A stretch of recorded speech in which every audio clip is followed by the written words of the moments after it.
Eu denunciei um crime ao MPF. A consequência, eu estou sendo processada criminalmente pelo procurador Marcos Marcelos Gonzaga Goulart. Eu vou te contar essa sórdida história aqui no videocast, o crime de 1 trilhão e 200 bilhões de reais.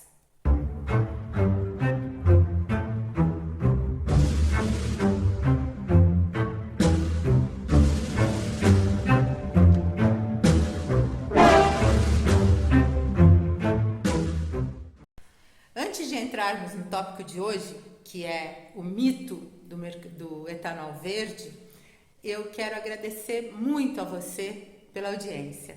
As inscrições no canal da Planck estão aumentando, as visualizações estão bastante altas e eu quero te agradecer pelo apoio. É muito importante para mim saber que eu posso contar com você.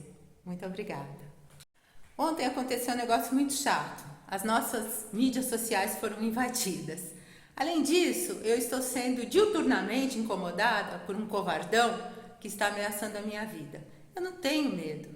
Além disso, é uma estupidez me matar, porque eu tenho um dossiê que vai para a imprensa internacional se acontecer alguma coisa comigo ou com qualquer um dos meus queridos. Além disso, todos os filmes importantes desse videocast já estão gravados. Os nomes das pessoas, as instituições e os atos praticados. Então, deixa de ser ridículo e para de me ligar. Desculpa ao meu ouvinte por essa explosãozinha aí, mas é que é realmente um negócio muito desagradável. Então, isso posto, vamos ao mito do verde. O meu livro bege é sobre padrões comportamentais. Num capítulo, eu avalio os mercadores de dúvidas. O mais famoso mercador de dúvida foi, sem dúvida nenhuma, Edward Bernays. Ele era sobrinho de Freud e foi ele quem criou a fama de Freud, ou seja, ele realmente era bom de vender o peixe. Os mercadores de dúvidas, eles funcionam da seguinte forma: você tem uma situação claramente estabelecida e aí você introduz o elemento da dúvida para satisfazer interesses de outros. Edward Bernays, ele criou diversas campanhas nos Estados Unidos, publicitárias nos Estados Unidos. Uma das mais famosas é Torch of Liberty.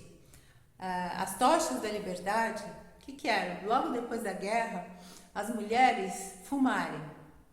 Mulher acendendo um cigarro significava liberdade. E isso pegou lindamente nos Estados Unidos. Foi uma das campanhas mais bem-sucedidas de todos os tempos. Da mesma forma que a indústria do tabaco associou fumar à liberdade, aqui no Brasil, o setor sucroalcooleiro apresenta para todo mundo o etanol como um combustível verde, como um combustível limpo. Como insumo energético, o etanol não para em pé. Economicamente, ele é mais caro do que a gasolina, ele é mais caro do que o óleo diesel. Em termos de aquecimento global, as emissões de gases de efeito estufa produzidas pelo ciclo produtivo do etanol são superiores àquelas da gasolina e àquelas do óleo diesel. Ou seja, se não fossem programas de governo tipo Pró-Álcool ou Renova Bio, simplesmente não existe razão de ser para o etanol como insumo energético. Historicamente, a indústria de tabaco comprou centenas, milhares de cientistas para produzir estudos, papers, que garantisse o cigarro como um hobby seguro. É exatamente o que faz o setor sucroalcooleiro no Brasil. Compra cientistas invertebrados, ainda que com algum nome, e para que eles produzam papers, para que eles produzam material científico garantindo que o etanol é verde. Não é. O etanol não é verde. A arrogância do setor sucroalcooleiro não conhece limites. Olha essa frase da Raízen, como que a Raízen se autodefine? A maior produtora de combustível limpo do mundo. E já que o assunto é Raízen, dá uma olhadinha nesse slide e veja o que o senhor, eu anotei o nome para não errar, o senhor Cláudio Borges Gaspar de Oliveira, vice-presidente da Raízen, fala sobre o CBio, que é o falso crédito de carbono oriundo do programa RenovaBio.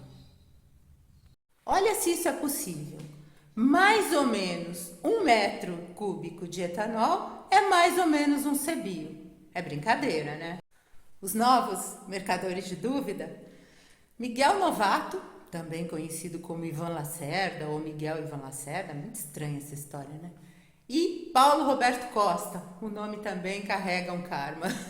Os dois novos mercadores de dúvida. Miguel Novato é o pai do RenovaBio e Paulo Roberto Costa é o pai do CBio. Nos últimos 2 anos, eu venho fazendo uns posts bastante agressivos no meu LinkedIn acerca do ridículo, do absurdo que é o RenovaBio. E, evidentemente, ninguém faz nada, ninguém se manifesta, ninguém contesta.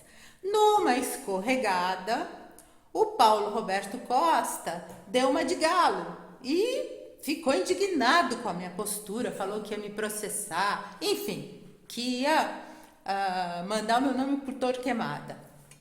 Da mesma forma que eu não me intimido com o procurador do Ministério Público Federal, Marcos Marcelos Gonzaga Goulart, eu não me intimidei com Paulo Roberto Costa. E falei para ele me processar sim, que eu ia provar o quanto o trabalho dele era ridículo. Olha o post que ele fez no LinkedIn depois de ter resolvido não me processar. Este é o nível dos mercadores de dúvidas que trabalham a favor do RenovaBio. No próximo capítulo, fertirrigação e calagem. E bem a propósito, vamos jogar uma pá de cal sobre o etanol ser verde. Até lá, obrigada.